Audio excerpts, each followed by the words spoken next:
Welcome. As it is known, there are many ways to make a movie based on the art direction the director wants. But could the style of the Surrealist carry its own movie? For those who are unaware, Surrealism was an art movement originally formed in France by a French writer named André Bresson, who wrote a manifesto relating to a study about Sigmund Freud and his thoughts about the unconscious mind. Freud's theory was that people had thoughts hidden to them in their mind, and that whenever they awoke, a different mind would take its place, and the unconscious mind would stay hidden. This unconscious mind had base desires of humans, typically relating to things like sex. This led Surrealism to have a dreamlike or magical aspect to them.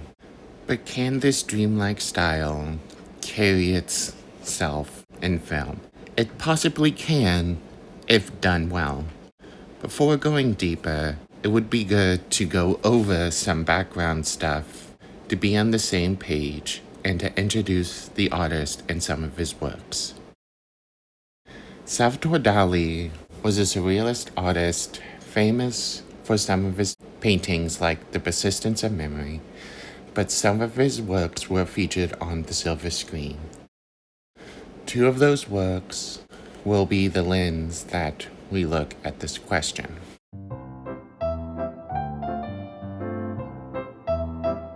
First is the movie Spellbound by Alfred Hitchcock in 1945. Dali contributed a dreamlike sequence to this movie. In this scene, there was a male character having a therapy session, and he was talking about how in this dream he was playing at a casino table. With the walls, there was eyeballs made of cloth. The scene continues to a man cutting the eyeballs. Then the man was playing at a table, and his opponent was being ratted out by the owner of this casino. Lastly, the man was running away from a pair of wings down a slanted wall. And then the owner of the casino came around a chimney and dropped a melted reel on a roof. Another film that Dali worked on was the short film Destro. This was a film in collaboration with Disney in 1946.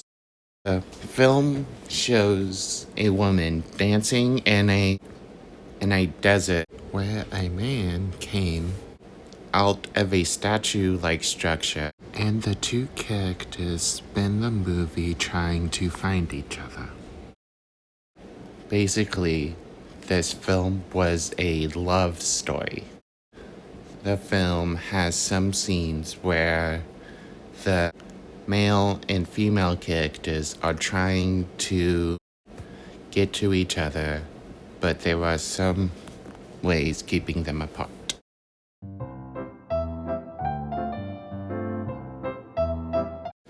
When discussing how surrealism could be its own film, there were some things to bring up that could hurt it. Firstly, the strangeness of surrealism. This issue was brought up in a couple studies on this topic, with two being from surrealism to surrealist, from cinema to surrealism. In cinema, does a surrealist genre exist in film? By the author Raphael Monti, and from the book Surrealism in Cinema by the author Michael Richardson. They both brought up that the strangeness of surrealism, especially in film, makes the audience try to figure out what is going on in the film, making them use their imagination when watching. A good example of this is the scene in Spellbound, because without the context of the movie, if someone just viewed the scene by itself, it would be confusing with the eyeballs on the wall and all the things happening with the owner of the casino. The viewer would have to figure out what all this meant and try to piece together the story. Since people who make and distribute the movies typically like familiar and known characteristics of film, this could lead the surrealist filmmaker to have their screenplay, as Raphael put it in his paper, unfilmable by the studio's definition.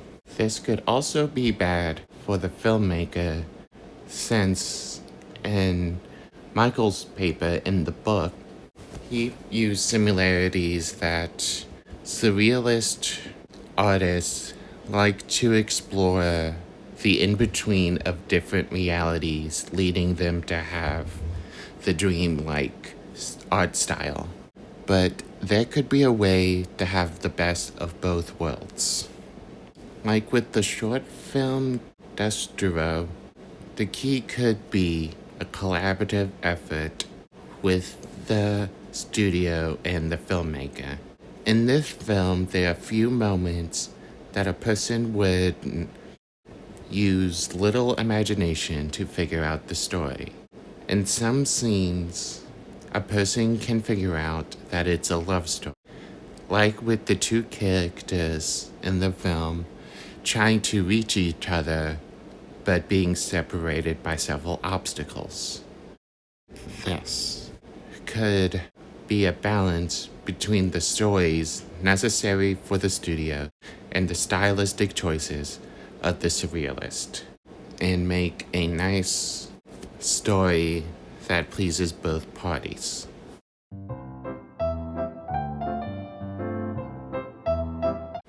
A quick recap is we looked at the imaginative world of surrealism and some of the films worked by surrealist Salvador Dali, and the pitfalls that could come of surrealism in film, and a possible way of surrealism to have a genre in film.